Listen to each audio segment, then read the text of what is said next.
Thank you for joining me today to talk about healthy soils and organic lawn care. My name is Mary Travellini. I work for the Montgomery County, Maryland Department of Environmental Protection. And most of my presentation today is going to be talking about what organic lawns do to benefit the environment and how we can achieve them. Starting off, environmental benefits that an organic lawn could provide. It's a pretty extensive list, actually. And again, we're talking about an organic lawn. And when I refer to an organic lawn, I'm talking about a lawn that has very healthy soils, that's well aerated, has a good population of microorganisms, and a dense coverage of grass and other plants year round. The biggest thing is that lawns can actually benefit the climate if they are managed correctly and have these healthy soils. Native grasslands in the United States and around the world actually store 50% more carbon per year than forest per acre. So the deeper you can get your lawn roots to mimic it as closely as you can to a native grassland, the better you're going to get in terms of offsetting climate change by exuding those carbon into the soil and having it stored there. They can actually improve air quality. So year-round, grass is above ground, and I would never tell somebody to replace a forest with a lawn. But the reality is that year-round, the lawn is actually up and has three-dimensional surfaces trapping dust. And so lawns in Maryland here trap 12 million pounds of airborne dust annually. They're doing this year-round. So in the winter, the grass is still above ground. It's still trapping that dust as it moves through the airstream and trapping it and bringing it down into the ground. Grasslands can actually produce a lot of oxygen, and lawns included can produce up to 3.5 times more oxygen than trees per acre. Again, part of this is that in the areas that we live in, particularly, they're growing year round. They have a lot of surface area. And again, I'm talking with organic lawns, we want to have tall lawns, we want to have healthy lawns, and we want to have dense lawns. They can actually capture and infiltrate stormwater in urban areas where you may not be able to grow other vegetation or where it would replace concrete. So for example, think about an intersection that might be covered in concrete that you would not be able to grow taller vegetation in because of sight lines. It'd be much more preferable to have a dense coverage of grass in that area than it would be to have concrete or bare ground. They also provide a lot of erosion control, particularly in the urban environment. Same thing that I mentioned, areas where you might only be able to have a low surface to the ground instead of having asphalt or concrete or pavers, things like that. They're actually covering the ground and making sure the bare ground is not washing off during storms. So again, we're looking at trying to achieve the best we can out of our lawns by having them be organic and focusing on a lot of practices that we'll talk about today to reduce the environmental impacts of caring for the lawn. This is just a teaser. Actually, I'm going to get to this at the end of the presentation, but we are going to get to this, and I assure you that we're going to go through the top 10 tips for an organic lawn as we get later in there. But first, we need to really talk about soil. And the reality is that we can't talk about maintaining a healthy lawn without understanding a bit about soil biology. Some of this is going to take us back to high school, maybe middle school, maybe college, depending on what level of biology you studied. But it's going to be a little bit scientific, but I'm trying to break it down just so we have a little understanding about the significance of soil biology and also knowing what we don't know and how that impacts our understanding of what's going on with our lawns. The first thing is we need to talk about the roles of soil organisms, because nothing would grow on this planet if it was not for soil organisms. These organisms, many of which you can only see under a microscope, like the ones you see on the screen here, they decompose all the organic matter, break it down into humates to form stable carbon in the soil. They actually are what holds our soil together. They exude a lot of glues and secretions. This will also increase infiltration and soil moisture, and what provides it so that our soil can actually hold together. They immobilize nutrients so they don't wash out of the soil column and into our waterways. They're actually what makes nutrients soluble for plants. So plants cannot uptake most natural nutrients from the soil without the help of soil organisms that are converting them from a form that is stable to a form that is soluble that a plant can uptake. This is the reason why fertilizers can wash out so quickly, because they've actually been converted chemically into the form that is quickly absorbed by a plant. But if they're not absorbed for a plant when the plant is ready for it, versus what happens with natural biology, they can wash out into the soil column and into the waterways. They actually will protect plant roots from disease. So a lot of these soil organisms are reliant on the plants that they live among in the roots for them to survive. So they will actually oftentimes attack disease organisms that are trying to reduce the health of the plants, because what the plants are doing is exuding carbon into liquid form that these organisms are gobbling up. So they really want to protect their plant hosts. They also stimulate the growth of bacteria through grazing. So a lot of organisms will actually excrete more bacteria than they consume. And that's a pretty fascinating bit of biology. And they're also shaping habitat and distributing fungi and bacteria throughout the soil as they move around in those areas. We're going to talk about the cation exchange capacity, which is the CEC. This is a significant nutrient exchange that's happening on the soil. If you look at the image there on the screen, you see little negatives and little positives. And the negatives on those things that look kind of like sandwiches, those are clay colloids in the soil. And clay is actually really important. A lot of people will say, I have too much clay in my soil. And that often is true. You need a lot of organic matter as well. But clay is incredibly important. Without clay, we would not have a lot of the nutrients available to plants here in North America.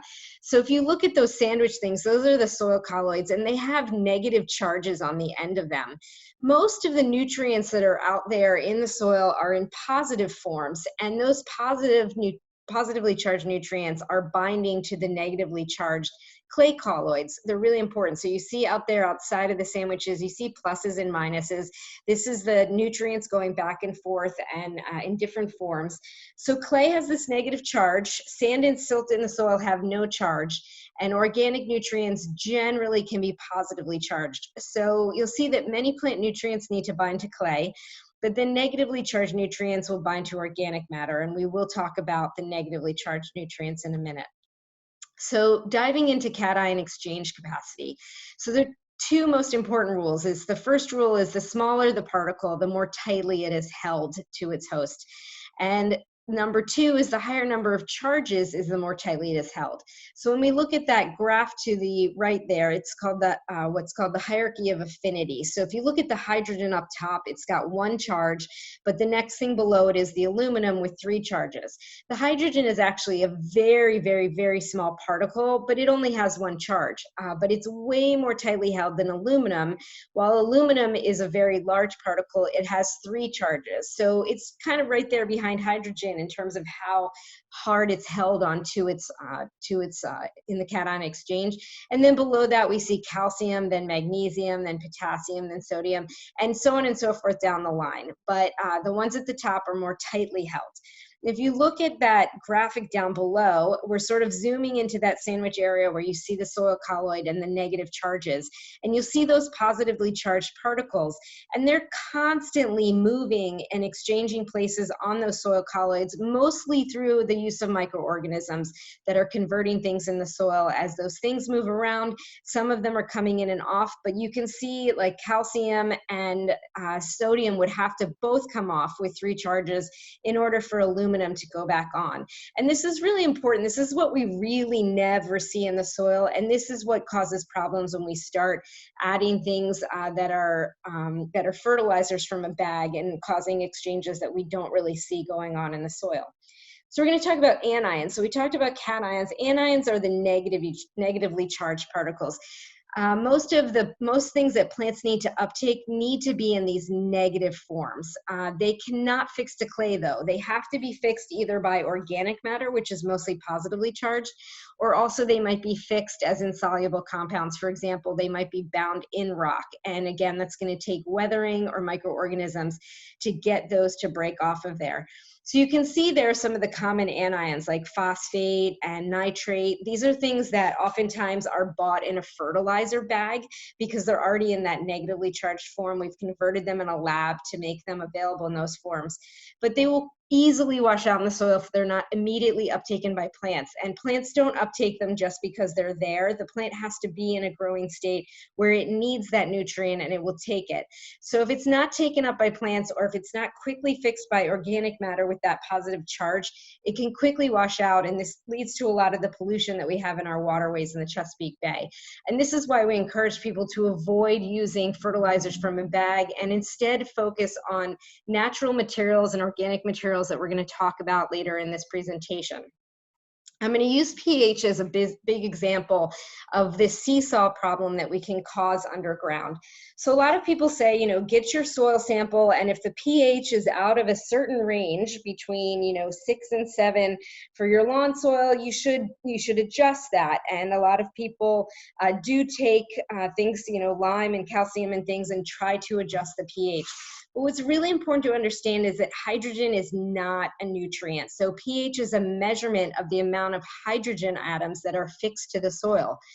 So while hydrogen's not a nutrient, it can influence how other nutrients are uptaked. And that's because we talked about that cation exchange before. So if we have a low pH is 4, this means that those negative soil colloids are fully saturated by hydrogen, and there's no other nutrients stuck to the soil, which means they're washing out, you know, they're out there and they're washing out and they're not available to the plants. If you have high pH, which is a 7, this means there's no hydrogen bound to the soil and it's all nutrients bound in the soil. And that also causes a problem in terms of plant uptake. But again, we mentioned that cations are constantly moving on and off the soil. And I mentioned first how strongly hydrogen is held to the soil. It's one of the most strongly held cations that's there. So what happens is when we do things like add limestone to raise the pH, is that the calcium is actually, it's knocking off the hydrogen, but in that effort to knock off this really tightly held hydrogen, it also can be knocking off magnesium, manganese, other important plant nutrients. And when those get washed off, when it washed out, we lose them when it rains next. So it's really important to kind of understand what is pH and how does it work. So if we look at these two graphs, the soil on the left, you can see I circled in red the pH that's what's called a neutral pH, 6.5 to 7. This is also oftentimes what people say needs to be available for grass. And the reason you can see that is that 6.5 to 7 pH, if you look at the width of those bars of all of those nutrients, most of them are widest at that pH, 6.5 to 7. But if you look at the top of that, I mentioned that that's a soil with a high mineral content, that they're most available between 6.5 to 7 pH with a soil with a high mineral content. If you look at the graph on the right, we now have a soil with a high organic content. When that soil has a high organic content, they're actually more available at that 5.5 range. So if we're messing with our pH, shouldn't we actually be looking at how much organic matter do we have in the soil, and does the pH really matter? So if your pH is off and you really just cannot simply grow grass successfully there just because of the pH, that's a place where you might be able to work on adjusting your pH with limestone or other calcium products. But I would encourage people to really focus on the fact that we don't know a lot of what's going on below ground. And here we have a high organic content where it's more available at a low pH, whereas a high mineral content, it's more available at a neutral pH. So you can see there's a little note at the bottom there. What do blueberries want? Do they want low pH? Or is it actually high nutrients? So at a low pH, they can access more limited nutrients in their native soils because their native soils are highly organic. And it's really not, again, hydrogen is not a plant nutrient. It does affect how other nutrients are uptake, but itself is not a nutrient. So we really want to be focusing on organic content and balance of other nutrients in the soils, as well as having a good population of microorganisms in there. So let's talk about soil nutrients. How do we keep soil nutrients high for grass? So the biggest thing is the NPK. We talk about NPK a lot. It's oftentimes on the, the bag that, the fertilizer bag that you might buy, or other nutrients. So these are, the NPK are the biggest things that plants need. The first is the N, which is nitrogen. Nitrogen is really important to grass. Grass is a huge nitrogen hog. It needs it to grow. But grass clippings alone can return between between 50 to 100% of the nitrogen needed. And also leaves will also return a hefty amount of nitrogen if we leave them on the soil. So the best thing to do is leave your grass clippings unless there's a reason to take them off because you have a fungal disease or you have a lot of weed seeds that you're trying to get rid of during that mowing. Otherwise, just leave those grass clippings behind. They're extremely important in terms of nitrogen. They're also very important in terms of being available for carbon, for the microorganisms to eat carbon. Also mow them over, or mow over the grass clippings as much as possible. If you have a mulching mower, this is really helpful because it will chop it into smaller pieces. But a couple of passes with the lawnmower, the leaves will break down faster and they're a great source of nitrogen. You can see on the list there's a lot of other sources of nitrogen that are natural, that are not from a bag, of something synthetic. So compost and earthworm castings provide a lot of nitrogen as well as the bacteria needed to extract the nitrogen into plant-soluble form. You can also look into corn gluten, soybean meal, or alfalfa meal. These are very difficult to get in non-GMO forms for folks who are really sticking to an organic regimen. You can also use seaweed if you're near a coastal area, and coffee grounds are a great source of nutrients or nitrogen. They're also a good source of carbon.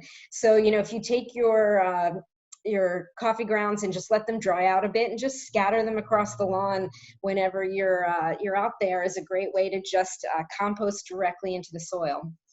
Clover is a great plant. Actually, it's pretty important in most lawns, and a lot of people don't like having clover at all. They consider it a weed, but a certain amount of clover is good, and clover actually contains the bacteria that fixes nitrogen from the atmosphere, and clover is also kind of a nitrogen hog in that way, so it usually can fix an extra amount and feed that back to the soil for the grass. There's some other things out there you can look into if you're really working on improving nitrogen, but you can see these are all natural sources. They're not synthesized, and they're just organic amendments that you can add into the soil. So we're going through the P on the NPK. The P is phosphorus, also a very important plant nutrient for grass. So grass clippings alone will return 1.8 pounds of phosphorus per 1,000 square feet within a year. This is a fair amount of phosphorus. Most of our soils in the area where I work have plenty of phosphorus, but plants also need a lot of phosphorus. We don't want it washing off into our waterways though. So the state has a lot of fertilizer laws here that help protect the bay and waterways, and they actually limit inorganic sources to 0.5 pound of phosphorus per 1,000 square feet. So why wouldn't we just use the grass clippings and also use the leaves? So leaves also are a great source of phosphorus. Chop as many up as you can with the mower as possible. Compost the rest on site. You can also get phosphorus from compost. You can also purchase endomycorrhizal fungi to add to the soil. The endomycorrhizal fungi are actually what's converting the insoluble phosphorus in the soil into soluble forms for the plants to uptake. So really important. Again, we're going to just hammer on about how important it is to have a good habitat for microorganisms. And then the K of the NPK is potassium. This is the last one on the NPK. We can add and encourage the growth of bacteria and fungi that extract the potassium with compost, particularly compost that's made from fruit, veggies, and banana peels. Kelp meal and seaweed, again, if you're in a coastal area or have small sources of these, they're great sources of potassium and also supply micronutrients. You can also put wood ash out or mix wood ash into your compost. This supplies potassium and micronutrients. You do need to be careful with wood ash. It can raise the pH. So if the pH is already kind of high in the soil, you might be messing with the pH by adding the wood ash. And then next up is microorganisms. So we've been talking about how important it is to have microorganisms extract these materials into the form that plants need. These can be obtained through compost. They can be obtained through earthworm castings, which is basically just worm poop, but really great and has a lot of beneficial bacteria in there. And also through the use of compost tea. You can actually purchase effective microorganisms called EM, typically in the bottle, and these are just diluted out and sprayed on the lawn, and those will bring in those effective microorganisms to help extract nutrients. You can buy or encourage endomycorrhizal fungi in their soil, and there's plenty of other sources out there if you really are looking to boost those microorganism forms in the soil. Some people will even just take a handful of healthy garden or forest soil from a nearby area, and this can bring in both the smaller microorganisms and some of the other things like soil invertebrates, earthworms, and spiders, and other things that are important in the soil.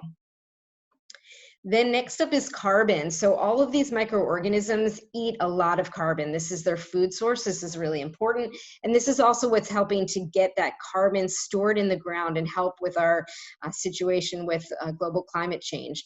So leaving the grass clippings and leaves behind as much as possible, really important. Composting them if you can't. You can also add compost. You can add dried seaweed. You can add worm castings. These have stable sources of carbon, which are called humic acids. Also, you can put sawdust, aged wood chips, or composted newspaper out, or put that into your compost when you're working on compost. Straw is a great source of carbon. So a lot of people ask, I see questions in the fall after Halloween or Thanksgiving. People are saying, what can I do with this old straw bale that I've had on my porch, and what do I do with it? One of the best things is just to take straw and spread it out on your grass and then run the lawnmower over it and chop it up into smaller pieces. The microorganisms will have a field day of gobbling those up and improving your grass. You can also get carbon out of blackstrap molasses, but of course, this is a very small amount of carbon in that. And then last but not least is the micronutrients. Micronutrients are incredibly important. We talked about the NPK. This is mostly what's measured in soil tests, but also some of the micronutrients are measured. And if we have particularly stressful events or disease attacks or other things out of balance, a lot of times there can be micronutrient imbalances. Sea minerals can be purchased at your landscape supply or nursery. These actually contain all the elements on the periodic chart, including 76 minerals. So they're a great organic amendment. Wood ash tea can provide a lot of micronutrients. Again, we mentioned you want to be careful with the pH. It's going to be less of an issue when it's in the form of wood ash tea. So you're basically making a compost tea with the wood ash and applying that. Blackstrap molasses has trace elements, many trace elements in it. So this is great. And you can add that into your wood ash tea or into your compost tea to get that out there. And then compost micronutrients can vary depending what was put in the compost pile, but compost again has a lot of micronutrients in it. So look into those, making sure that you have a healthy balance in your soil. Now we're going to pop into the practical stuff of how to care for a lawn organically. And I'm finally going to go through those top 10 tips I promised in the beginning. So again, these are the top 10 tips for an organic lawn. I'll bring this up again at the end, but I'm going to go 1 through 10 on these. So number 1 is to stop using synthetic chemicals. So as I mentioned earlier, synthetic fertilizers only feed the plant. They do not feed the soil. Many can wash off if a plant cannot absorb them. There's also high embodied energy to produce these. They can actually attract pests to your lawn or garden because they often cause weak and very sugary growth when the plants uptake them and are sort of growing aggressively when they might not normally grow. Also, looking at avoiding the use of any synthetic pesticides. We know a lot about how these can harm humans, wildlife, pollinators, and pets. They also have high embodied energy in them. And it's important to just move away from the use of synthetic chemicals and look at balancing out all the other cultural practices you can do to have a healthy lawn. Number 2, tolerate some weeds. And I put some weeds in quote here because weeds are really, our perception. It's a plant that we do not want in that place. Most of the weeds that grow, or broadleaf weeds that grow in a lawn, they're opportunists. They're taking advantage of the fact that there is not any lawn grass there to compete with. So we want to achieve having a really dense lawn to try to prevent weeds. But a lot of people appreciate having some diversity in their lawn. A lot of these flowers provide diversity for pollinators. They reduce the impacts from pesticides if we allow some of them to grow instead of spraying them. Species like clover, as we mentioned, can benefit the soil, and many are actually also edible to humans and wildlife. So a lot of us actually like to have some dandelions, some clover, some other flowers in our lawn. My goal for everyone is to have a dense enough lawn that you do not have bare ground in the winter or in the dormant season where you might have erosion. So my goal would to be that, as long as you have a really dense area of lawn, is to allow some of those broadleaf weeds to thrive in your lawn as well. Number 3 is to mow high and sharp. So we want to raise our lawnmower decks as high as they can possibly go, and we want to keep those blades sharp. So the reason we want to mow high is that taller grass will shade out weeds. It will actually capture more sun to turn it into energy, and it actually transpires less water by keeping the ground cool. So if we have a low grass, we actually have more solar radiation to the ground. That ground's going to heat up a lot faster. It's going to dry out the ground faster, and it's going to cause the grass to expire more water and also be more stressed. So we want to keep that nice and tall. It's also going to help prevent weeds by having it shading out those areas where weed seeds can germinate. We also want to have really sharp blades on our grass. So typically about every 10 to 12 hours of use, you want to be sharpening your blades. The way you can tell that it's time to sharpen your blade is after you mow, if the grass looks like it's a little bit frayed on the end, it is definitely time to sharpen your blades. You want to have a nice sharp cut so that it heals more quickly. It's going to transpire less water when it can heal quickly like that, and it's going to be less vulnerable to attack from disease because those frayed edges have a lot of surface area, and that surface area is more energy to heal, it's more transpiring of water, and it's more surface area for diseases to attack. So keeping those blades sharp, highly recommend having 2 lawnmower blades. That way when one dulls, you can switch it out with the sharp one, and when the second one is dull, you can take both of them to be sharpened. Number 4, leaving all grass clippings. So again, there's some exceptions. Sometimes when there's a disease on the lawn or a very heavy weed pressure where there's a lot of weed seeds, it's possible that you might want to occasionally bag up those grass clippings and compost them. But generally, otherwise, take the bags off of your lawnmower, leave all the grass clippings behind. If you have a mulching mower, that's even better because it will chop up the grass into smaller pieces. The smaller pieces have more surface area for bacteria to feed and break them down. But unless there's a specific reason, like an event happening on your lawn the next day, it's best to leave all of your grass clippings behind. They're a major source of carbon, they're a major source of nitrogen, and also encourage, as I mentioned before, to chop up and mulch in as many leaves as possible back into your lawn. Feeding that soil, getting that carbon source in there, getting all those nutrients from the leaves is great. Number 5 is to take a soil sample. These are relatively inexpensive. They cost between $8 and $15. You want to take a different sample for different areas of your yard. So for example, say you have a sunny slope and a shady flat area. Those are different areas where the soil can be very different. You'll want to take separate soil samples for them. These will measure the levels of nutrients. They'll help measure organic content. They'll make sure that you're following laws for fertilizer laws like we have in the state of Maryland. There are some special tests out there that can measure living biology. These are a fair bit more expensive, but your soil sample will actually help diagnose pest problems through what's going on in the soil and nutrient problems. If you're having trouble reading those, check with your county extensions, some ag groups, master gardener groups, different things like that. They might be able to help you with reading of your soil sample. Definitely do not follow any of the directions that come with your soil sample. So sometimes a soil sample comes back and it'll give you directions on how much nitrogen to add or adjusting the pH. Those are generalized recommendations and they're not going to be as specific to your particular situation. So just ignore those and then work with a professional on what needs to go on in your lawn, or learn yourself a little bit more about soil so you can understand how to read that.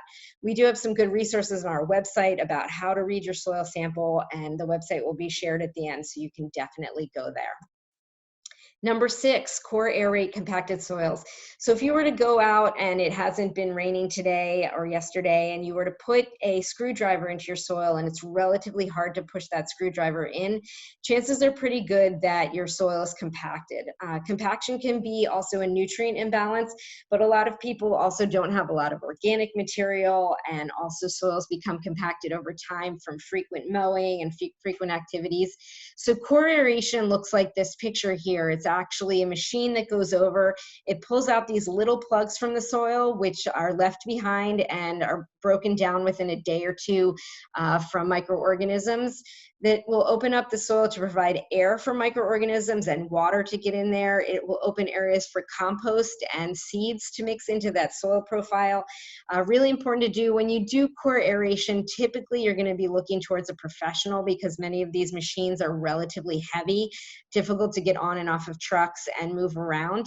But some people do it on their own. And when you do the core aeration, you want to go at least 2 times in different directions across the soil, but ideally go 3, 4, maybe 5 times across that soil to really get that core aeration opened up. A lot of people, when they core aerate at the same time as when they're adding their compost or other natural amendments, and it's also when they're doing a lot of overseeding, because it helps get that overseeding and compost down into that soil profile where the seeds can germinate. Number 7 is to overseed the lawn. So lawns get really tired. The typical lawn grass lives about 7 years, and that's just on average. Some are not living as long. So the lawn will thin out over time as those grass plants die. And an ideal situation you're achieving is up to 6,000 blades of grass in a square foot. That's a lot of density that we're looking for to both prevent weeds from growing and have a healthy soil and have a healthy lawn. So this will rejuvenate aging grass, and you can fill in spots where weeds could invade. Ideally, fall around here is the best time to do overseeding. Winter is the second best time, actually, to do dormant overseeding. Spring is the third best time, and summer is not a great time, but you can do some spot treating throughout the summer, just having handfuls of compost and seed to do little spots in there.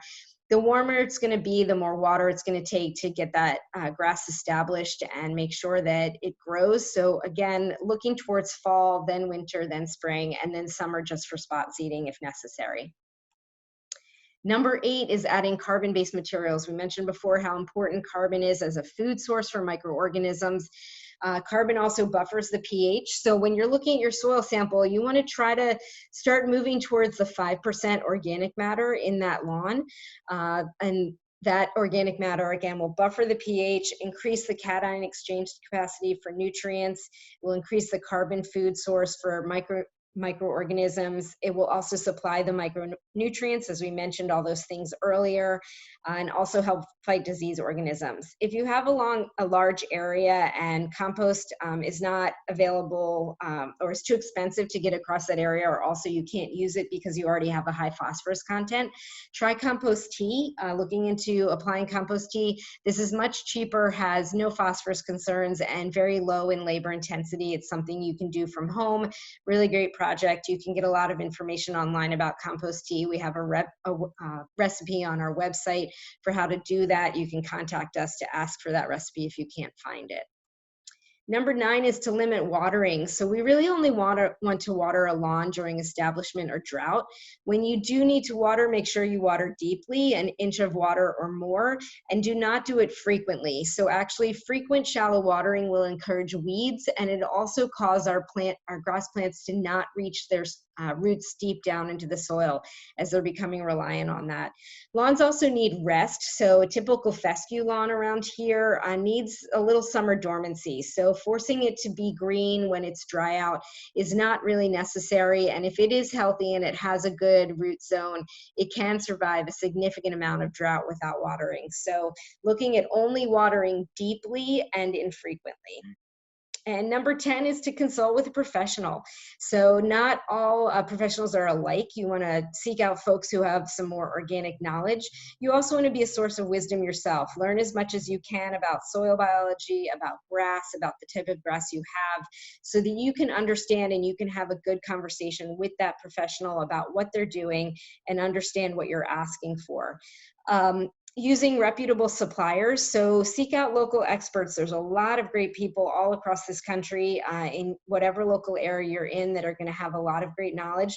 Don't rely on the internet alone to try to learn things. Again, look towards professionals to help you out, and always, always demand quality. So you're looking for people who really care about making sure that your lawn is dense, who really care about reduction of the use of synthetic fertilizers and pesticides, and that want to do the right thing so that you have a good, healthy, organic lawn. So in summary, here's that top 10 tips for organic lawn. Just went through them 1 through 10. Feel free to take a screenshot of this if you want to keep it in your back pocket. There's an email there at the bottom of that screen for you to send questions to us. And most importantly is going to our website, montgomerycountymd.gov/lawns. This website is very extensive. You can dive deeply into how to take a soil test, how to read a soil test, how to understand pH, all of these organic amendments we talked about. Lots of really just endless amounts of information in our website. I highly encourage you to take advantage of that. And if you have any questions, again, feel free to shoot me an email at askdep@montgomerycountymd.gov. Go to our website and check things out there. We really appreciate you joining us for this presentation, and look forward to any future questions that you might have going forward. Thanks very much, everyone.